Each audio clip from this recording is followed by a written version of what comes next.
So these are my bird poems. I've been working on them since 2011. The working process is I find a bird that has an interesting name, and then I look up its natural history, and I weave elements of that natural history into these two-line couplets that are loosely connected to one another, so the poems bounce around a lot. And this first one I'm going to read is called Northern Rough-Winged Swallows. Their wings are rough only when you hold them. Hungry in the grammar, loving its structure, loving its traps. You never get to the present before you take wing. You don't form colonies. Most pictures depict you perched on strands of barbed wire. Your atoms argue, and their conflict is your body. When you love, you die, you fall apart. But you have to fall apart, or you will never be a bird. You will never have a good life. Because this urge to be something, this rebirth into our conflicted world with love in your mouth. When you talk to your mom on your cell phone, you tell her you're at the cafe and everything's fine and you love her. And she's watching you on TV and she sees the secret police shooting at you or someone who looks like you. There is always a war. Your feathers are brown all over because you're just a kid.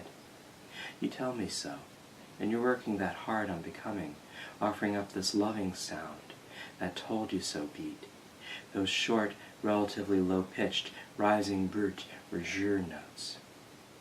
The most particular,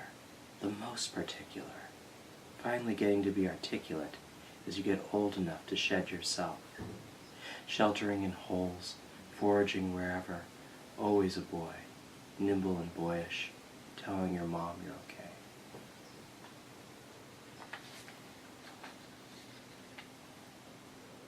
This one's a little sillier. It's called Obscure Berry Peckers. One was found in 1867, another in 1933, in the mountains of Papua New Guinea.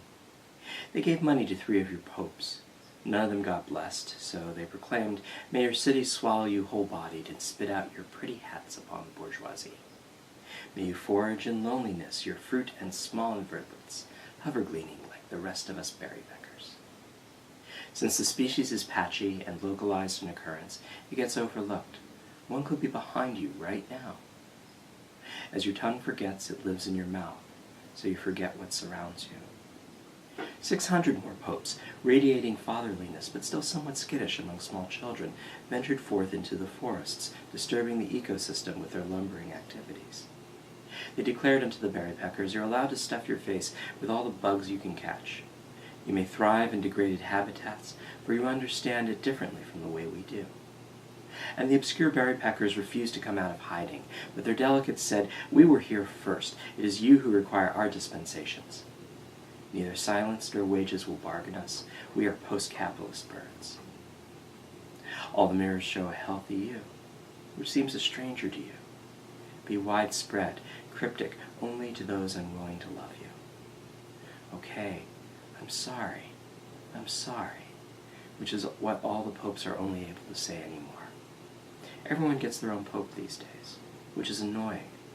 But then the obscure berry peckers carefully climb out of their sleeves, and they sing to each other, delighting you.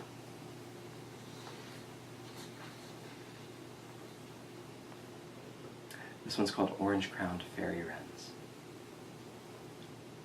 The men bring petals to their lovers while staying loyal to their wives. Here come our flames. They'll teach us lattice work, uneven brokenness, which is labor, a job we quit long ago. There's only 2 virtues worth cultivating, magnificence and grace. Or we work super hard on our symmetry, our dark brown eyes, unique among fairy wrens for looking alike, men and women so exactly fireworked. We warn all the other birds. Everyone understands our songs. But only my wife tells me I shall not respect frames. She sings, "Frames are extra stupid." Then be in the torsion of montane forests, utopias or carnivals, you find your ways to come home. All those theirs are here's. And this last one's called Oriental Pratt and Coles, and It hovers around my stepfather, who passed away very recently, but I wrote this about 2 years ago. When you're finally awake, you're alone, not in the dark, but faster in the dark, feeding them. In the ground, in your head, in the wave where you stand, surrounding by birds feeding them. Crickets come out of your pockets, you push them back in, they chirp and give you away. You walk like you've been released from all your debts, like you don't care, nobody knows you. Found near wetlands, lakes or creeks, reservoirs, saltworks, sewage farms, margins. On February 7, 2004, 2.5 million converged on a single beach in Australia. The word is flood, and light seeping forth. Going which is capped and more shut. The light which trees unself-conscious birds. When you stay in the car, they don't mind you. Turn off the gain rider. Turn off the crown amplifier. My stepfather used to beat the shit out of me. I didn't speak to him for years. He no longer terrifies me. I'm not going to be like him. It's not fair I still think about him. He doesn't deserve my thoughts. More ordinary, so blending. If you pay attention, that's good. Or if it rains, you run inside. You're frightened. You live in an age more vulnerable to compression and amplification. You master languages, so no one speaks. We have big rain events in the north. We can expect a huge explosion in the Oriental Pratnickle population. We may see large numbers once again this year. We might not. I hate that.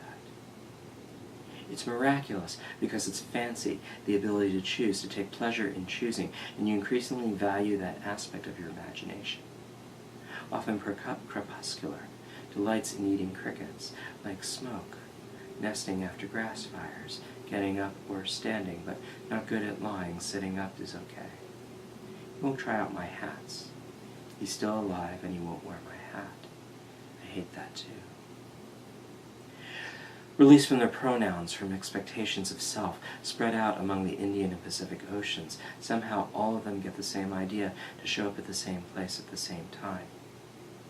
He'll pose. He'll sleep on his feet and point to one of those, so we know there's so many of them.